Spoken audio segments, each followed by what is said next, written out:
landmark. Jesus had sailed from somewhere and came to this city that he was very familiar with, and they were familiar with Jesus. This man that was brought to Jesus was unable to walk. The word palsy here is better translated as paralyzed. When you hear the word paralyzed, we start thinking about the fact that he cannot move. But many of you are sitting still and not moving right now. Or when you're asleep, you're very still and not moving, but you're not paralyzed. So it's not the fact that the body does not move or is not moving.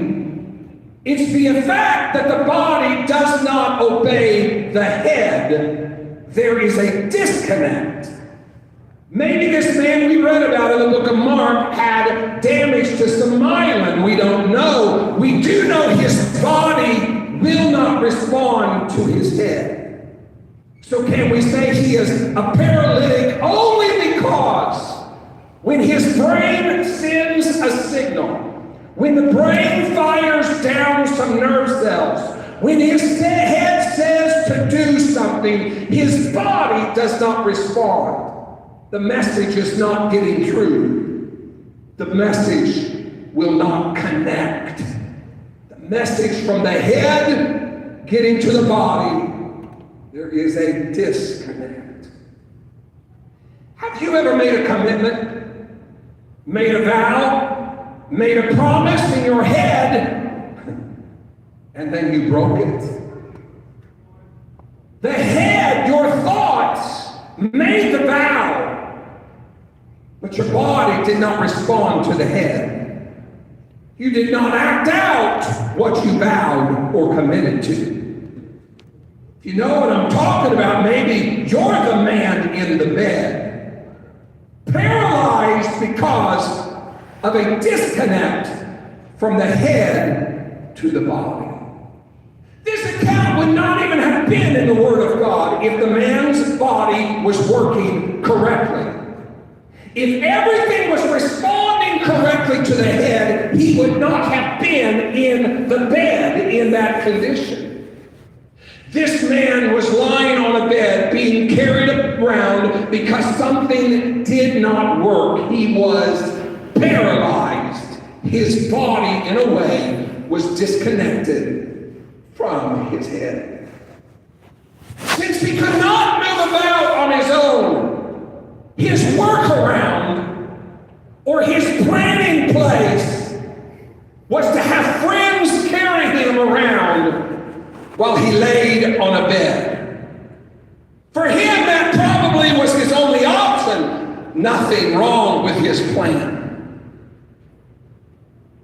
But what about us? When we're disconnected, what workarounds, what plans do you have in place for things that aren't working correctly in your life? Things that are disconnected. I know people who are very conceited, or they're flashy or showy, or we would say over the top with their actions or their speech, because they're working hard for you to pay attention to right here and to look at all this, because they don't want you to see this over there. Drawing your attention to this so they don't notice they are incapacitated here. Joking and laughing over here so you don't really see their pain over there. Just a bed we're lying in. The workaround to compensate for the real things that don't work. Can I say, instead of looking at the real issue, figuring out what is really wrong, instead of confronting the issue, we comfort the issue. We have a bed, we have a workaround. We have a plan in place, and if we're not careful, we'll be comfortable in the bed and just learn to stay there. There's nothing wrong with the man's paralyzed his body's not listening to his head. So the plan is to lay in bed and have someone carry him around. In our situations, what's the plan? What's the workaround? What is it you won't confront? What is it that you're unwilling to look into to find out the real problem? So you just stay in bed. You don't want to be too uncomfortable, so you won't hit the problem head on. You comfort it. You make a bed for it. You have a workaround in place. And I apologize for the examples, but it's going to get bumpy. You're married, but you're not a good husband. You won't confront that. You'll make a bed for it. You'll work hard so she can buy things, but you aren't there emotionally. See, look at all this nice stuff we have. That's a bed. You're not confronting the real issue. You're unethical in business practices, but you're able to give some money to the kingdom because of it. That's a bed. That's a workaround of something you won't confront. You're not getting good grades because you're staying up late on some sort of media device, but you say the teachers are just too hard. That's a bed. We justify and make excuses to be comfortable because we're not willing to confront. There is a disconnect. What are you compensating? What are you comforting when you should be confronting? How many beds have we made in our life?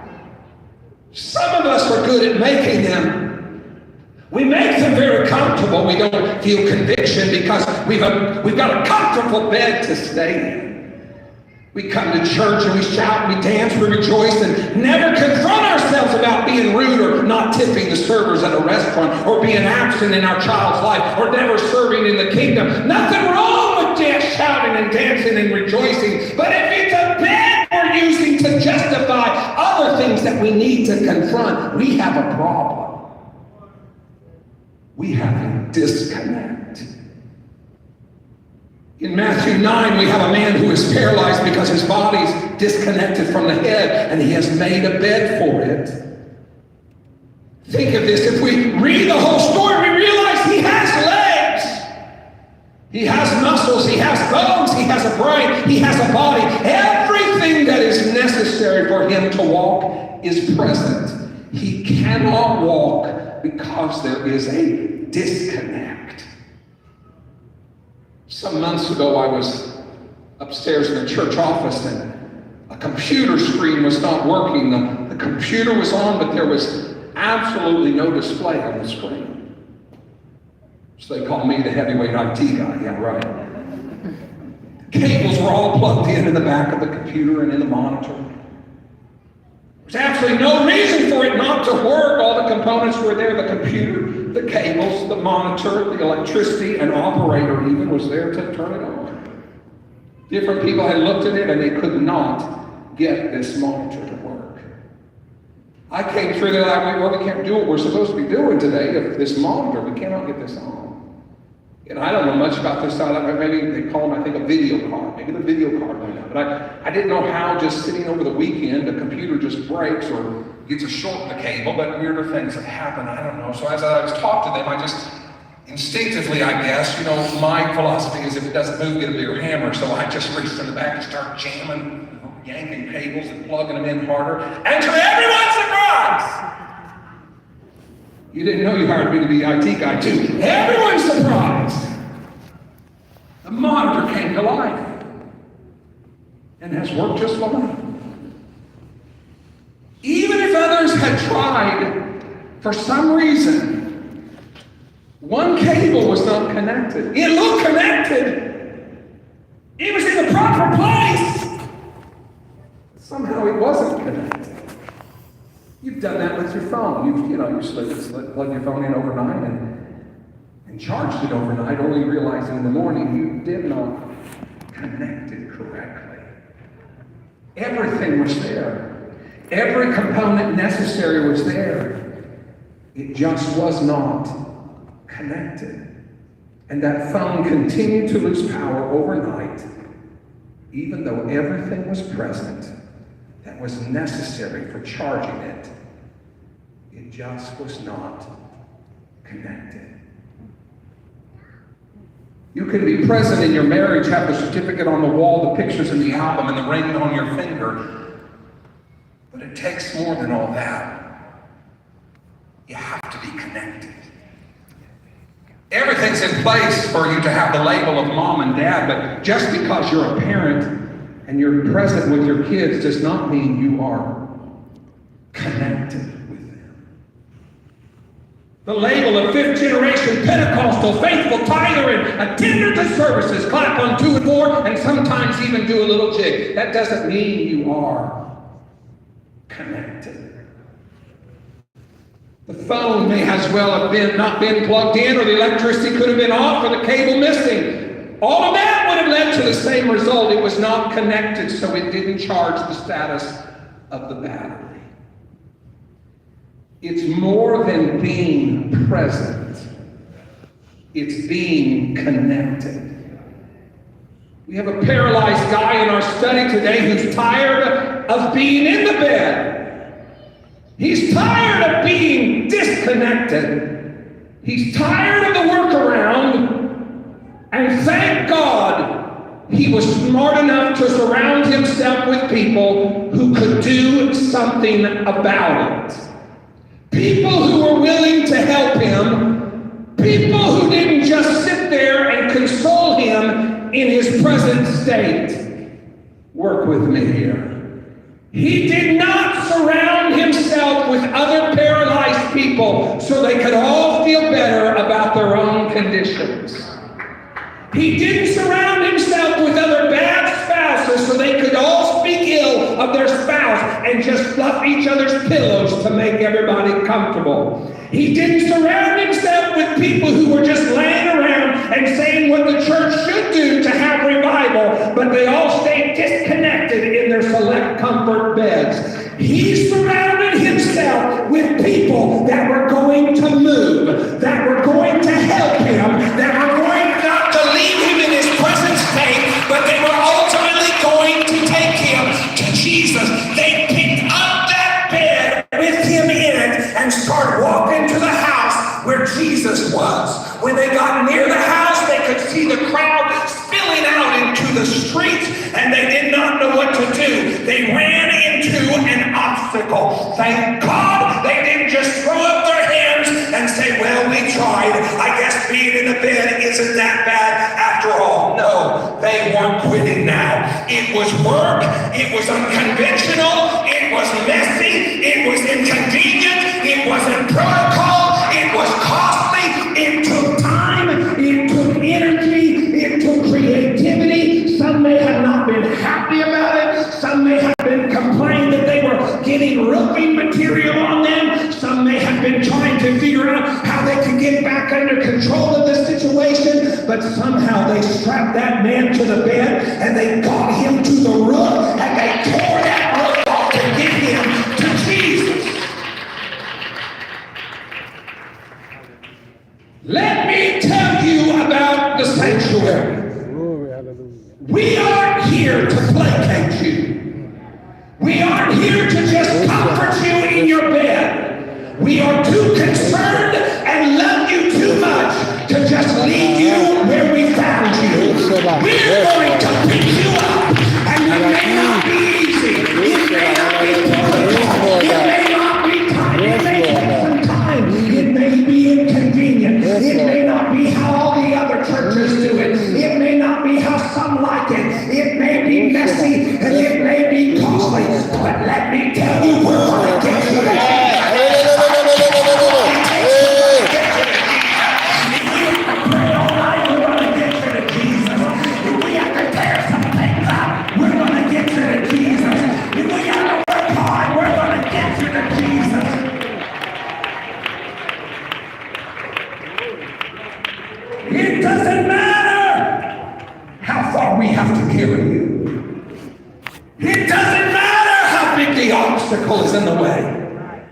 Doesn't matter who's blocking the path.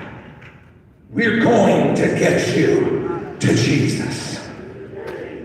Those friends on the roof tore back that roof and started letting that man down to Jesus. As they lowered him, he started getting closer to Jesus than he was to his friends.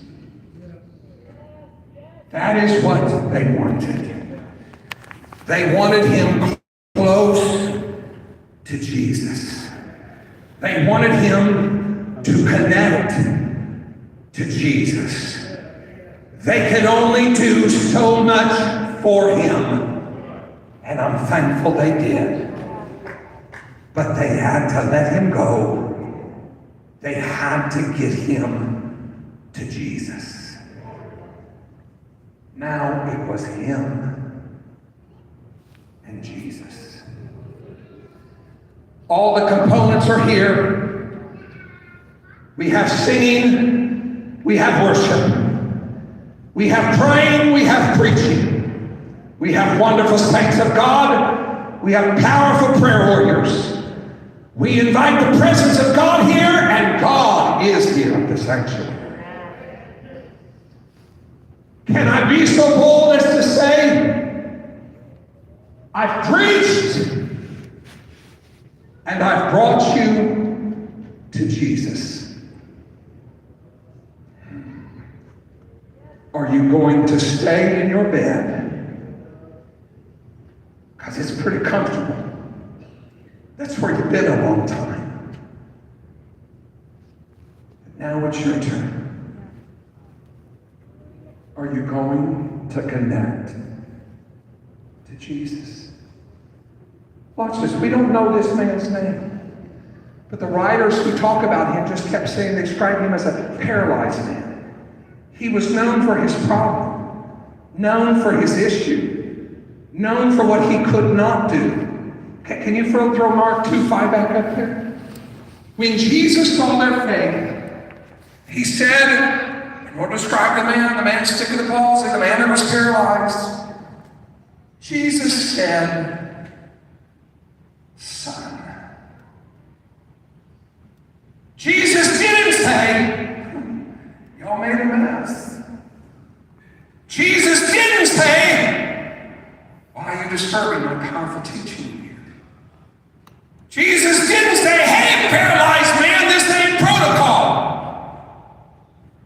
He didn't say, hey, guy that's disconnected and you haven't been connected for a long time. Jesus said, son. He was not addressed by a description of what he could or couldn't do, how he acted or what he had done in the past. Jesus called him for who he is. Son. Can we stand?